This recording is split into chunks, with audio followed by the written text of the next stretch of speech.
data not available to the public?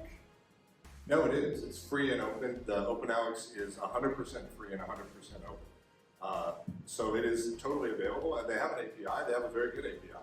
OpenAlex.org, go to their API, and you can pull all this data.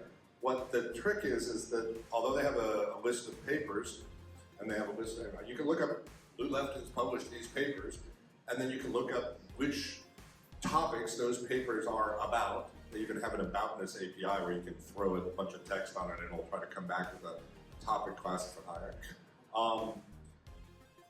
But that link between the person and the topic isn't in there. So you have to infer it, and you get into the very deep challenges of name disambiguation. Lew Lefton is not super common.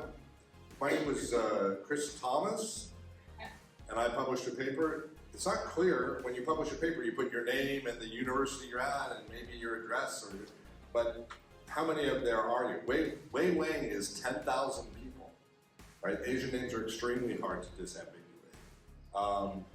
And then topic classification. I might say I'm working on quasi-linear partial differential equations, and somebody else might say, oh no, you're working on combustion theory, and somebody else might say, oh no, you're working on fluid dynamics. And the answer is yes.